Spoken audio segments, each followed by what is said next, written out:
नमस्कार दोस्तों, आप सबका स्वागत है मेरे YouTube चैनल के ऊपर। दोस्तों, कल हम लोगों ने अपनी वीडियो के अंदर एनालिसिस किया था कि यहाँ पर मार्केट के अंदर अभी जो सिचुएशन है उसके अंदर यहाँ पर जो मार्केट का प्राइडिक्शन जो बता रहा था हम लोगों को, वो ये बता रहा था कि मार्केट गिरावट कंटिन्यू करेगी। और हमारा जो व्यू था वो ये था कि मार्केट में एक डाउन मूव कंटिन्यू रह सकता है। तो फटाफट से देख लेते हैं दोस्तों, यहाँ पर मार्केट के अंदर आज क्या हुआ। डाउन मूव कंटिन्यू क्यों रह सकता है? क्योंकि कल रिटेल ट्रेडर बुलिश थे। ठीक है दोस्तों, तो यहाँ पर फटाफट से चेक कर लेते हैं निफ्टी में क्या हुआ आज के दिन, आगे क्या हो सकता है। तो दोस्तों, यहाँ पर मार्केट आज फिर गैप डाउन ओपन हुई। गैप डाउन ओपन होने के बाद मार्केट नीचे की तरफ ही आई है और मार्केट ने अपना 20 दिन के इम्पॉर्टेंट जो यहाँ पर मूविंग एवरेज है उसके नीचे जाके क्लोजिंग कर दी है। तो ये काफ़ी इम्पॉर्टेंट है और थोड़ा सा यहाँ पर अब बियरिशनेस जो है वो हावी हो सकती है। इस बात को ख्याल रखिएगा। क्योंकि यहाँ पर 20 दिन के मूविंग एवरेज के नीचे, EMA के नीचे, मतलब यहाँ पर क्लोजिंग मिली है हम लोगों को। ठीक है, कल के दिन जो हमें क्लोजिंग मिली थी वो 10 दिन के EMA के नीचे मिली थी। तो यहाँ पर अभी वीकनेस कंटिन्यू हो रही है और ये काफ़ी नेगेटिव साइन होता है मार्केट के लिए। ठीक है, तो प्राइडिक्शन जो है वो अभी क्या है, वो नेगेटिव प्राइडिक्शन यहाँ पर हम इसको कहते हैं। FIIs DIIs की अगर एक्टिविटी देखें तो FIIs DIIs जो है यहाँ पर क्या करने की कोशिश कर रहे हैं, तो यहाँ पर FIIs लोग जो है दबा के यहाँ पर इक्विटी सेल ऑफ कर रहे हैं। 3000 करोड़ जो होता है काफ़ी बड़ा फिगर होता है दोस्तों। तो ये एक नेगेटिव बात है कि consistently on daily basis FIIs लोग जो हैं वो 3000-2500 इतना जो है वो इक्विटी में सेल ऑफ कर रहे हैं। तो ये नेगेटिव फिगर है, इस बात को समझिएगा। तो प्राइडिक्शन जो है वो नेगेटिव है, FIIs DIIs का इक्विटी का डाटा भी नेगेटिव है। बात कर लेते हैं फटाफट से हम लोग यहाँ पर डाटा पॉइंट्स जो हैं वो क्या कहने की कोशिश कर रहे हैं। तो दोस्तों, आज फिर से रिटेल ट्रेडर्स जो हैं वो और बुलिश हो गए हैं। तो यहाँ पर ये जो बुलिशनेस है इनकी बढ़ती ही चली जा रही है। और जब मार्केट एक्चुअली में बढ़ रही थी तो ये लोग बेयरिश बैठे हुए थे रिटेल ट्रेडर।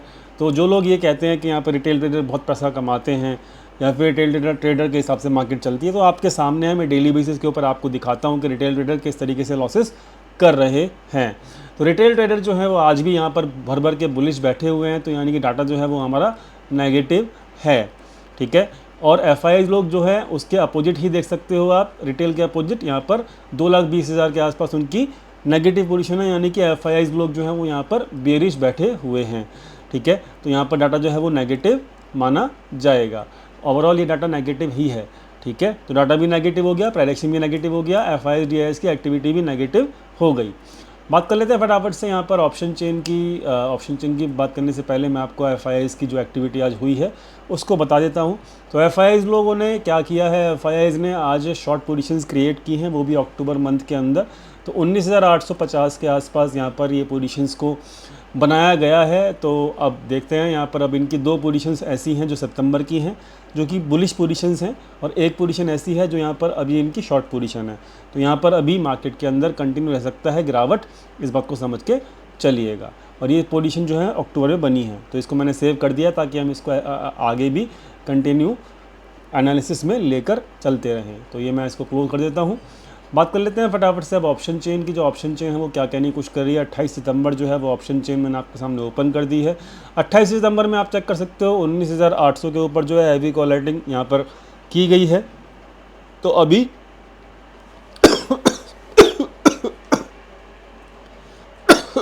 सॉरी, तो यहाँ पर अभी 19,800 के ऊपर जो कॉलेटिंग की गई है वो अभी यहाँ पर FIIs लोगों ने ही की है। तो यहाँ पर 19,800 की कॉलेटिंग को वो कैरी फॉरवर्ड कर रहे हैं। इस बात को समझ के चलिएगा। ठीक है, तो यहाँ पर ये ऑप्शन चेन मैंने आपको बता दिया। निफ्टी के अंदर अब इम्पॉर्टेंट क्या रहेगा, निफ्टी के अंदर अब इम्पॉर्टेंट रहेगा 20 दिन के बाद 50 डे का मूविंग एवरेज जो कि 550 के आसपास है। तो यानी कि अभी आगे आने वाले कुछ दिनों के अंदर यहाँ तक भी मार्केट अगर चला जाए तो आपको यहाँ पे डाउट नहीं होना चाहिए। ठीक है, मैं ये नहीं कह रहा कल जाएगा, लेकिन आगे आने वाले दिनों के अंदर क्या वो स्ट्रेट जाएगा, आई डोंट से, मतलब ये मैं नहीं कहता कि वो पूरा स्ट्रेट जाएगा, संभल के जाएगा, कैसे जाएगा वो मार्केट के ऊपर छोड़ दीजिए। लेकिन अभी तो मार्केट बेयरिश है, इस बात को समझ के चलिएगा। तो इस बात को आप नोट डाउन रखिएगा। ठीक है, तो ये कंटिन्यू रह सकती है बेयरिशनेस। बात कर लेते हैं बराबर से बैंक निफ्टी की। तो बैंक निफ्टी बहुत ज़्यादा बेयरिश है, इस बात को समझिएगा, क्योंकि यहाँ पर 50 डे मूविंग एवरेज के नीचे क्लोज हुआ है क्या बैंक निफ्टी। तो ये ज़्यादा खतरनाक तरीके से बेरिश है। और जो हमने कल लेवल डिसाइड किया था कौन सा 45,000 का सपोर्ट, उसके नीचे जाके आज क्लोजिंग दे दी है। तो सपोर्ट पे सपोर्ट टूट रहे हैं और जस्ट बिकॉज कि यहाँ पर अब प्रॉफिट बुकिंग एक तो फ्यूचर की हो रही है रेगुलर बेसिस के ऊपर एफआईआईज की तरफ से, जो कि वहाँ पे डेरिवेटिव पोजीशंस हैं उनकी सितंबर मंथ की। साथ में वो अक्टूबर मंथ के अंदर वो बेयरिश बना रहे हैं पोजीशंस, कौन सी, फ्यूचर की ही। और तीसरी चीज़ यहाँ पर वो इक्विटी में सेल ऑफ भी कर रहे हैं। तो तीनों के तीनों काम वो एक साथ कर रहे हैं, इसलिए यहाँ पे बड़ी बड़ी कैंडल्स बन रही हैं और सपोर्ट टूट रहे हैं। अब जो सपोर्ट मिलेगा बैंक निफ्टी को दोस्तों, वो अब एक ही सपोर्ट मिलेगा। अब जो सपोर्ट मिलेगा वो मिलेगा ये वाला। तो ये 43,500 के आसपास सपोर्ट है फाइनली, और उससे पहले ये 44,000 के आसपास सपोर्ट है। ठीक है, तो ये वाला सपोर्ट काम करेगा कि नहीं करेगा, I doubt actually, but I think कि यहाँ तक मार्केट आना चाहिए। ठीक है, तो गिरावट अच्छी वाली कंटिन्यू रह सकती है। ठीक है, इस बात को ख्याल रखिएगा। अब चाहे वो एक दिन दो दिन रुक के करे या फिर कंटिन्यू करे, वो मार्केट के ऊपर डिपेंड करता है। ठीक है, सो मतलब यहाँ पर ख्याल रखिएगा और कंटिन्यू रह सकता है क्या गिरावट, ये भी ख्याल रखिएगा। रिलायंस और एचडीएफसी डेली बेसिस के ऊपर हम लोग चर्चा करते हैं।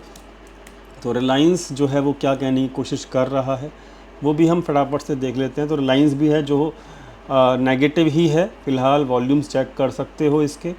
लास्ट जो इसका सपोर्ट है वो है आपका ये वाला 200 दिन का मूविंग एवरेज जो है 2330 के आसपास, 2330 के आसपास इसका 200 डेज़ का मूविंग एवरेज है रिलायंस का।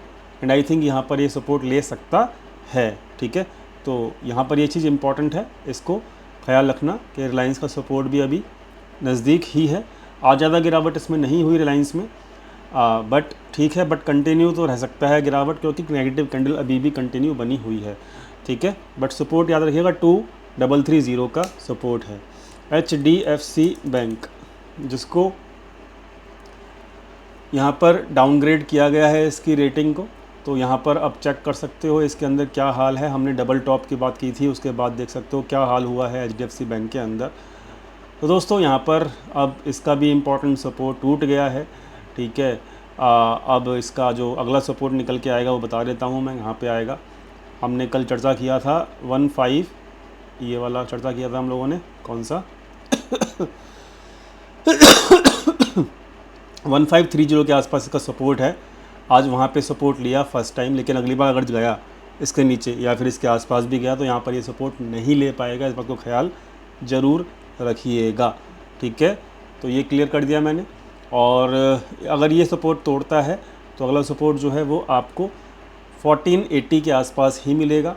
तो यहाँ पर मैं इतने दूर दूर सपोर्ट इसलिए बोल रहा हूँ क्योंकि यहाँ पर अभी वॉलेटिलिटी जो है ना वो बढ़ चुकी है मार्केट के अंदर, और यहाँ पर अभी जो प्राइस एक्शन या जो भी प्राइस चार्ट बन रहे हैं, ठीक है, अब ये इसका तो ये कप पैटर्न जो है फेल हो गया, क्योंकि बिकॉज इस स्टॉक में न्यूज़ चल रही है, तो अभी तो इसको नहीं, कप पैटर्न मैंने डिलीट कर दिया। लेकिन यहाँ पर जो भी चार्ट पैटर्न है वो ये बता रहे हैं कि यहाँ पर बड़ी बड़ी कैंडल्स देखने को मिलेंगी। ठीक है, तो प्राइस एक्शंस चार्ट पैटर्न अच्छे नहीं हैं, डाटा भी उसी को सपोर्ट कर रहा है। तो यहाँ पर इसीलिए अभी थोड़ा सा कॉशियस रहिएगा, अभी बुलिश पोजीशन से बचिएगा। और अगर आप कंफर्टेबल नहीं हैं बड़े बड़े मार्केट वॉलेटिलिटी को झेलने के लिए तो मार्केट से दूर भी रहिएगा। ठीक है, तो फिलहाल इतना ही दोस्तों। मिलते हैं कल अपने फ्री टेलीग्राम चैनल के ऊपर, लिंक डिस्क्रिप्शन में दिया हुआ है। Thank you so much for watching this video. Thank you.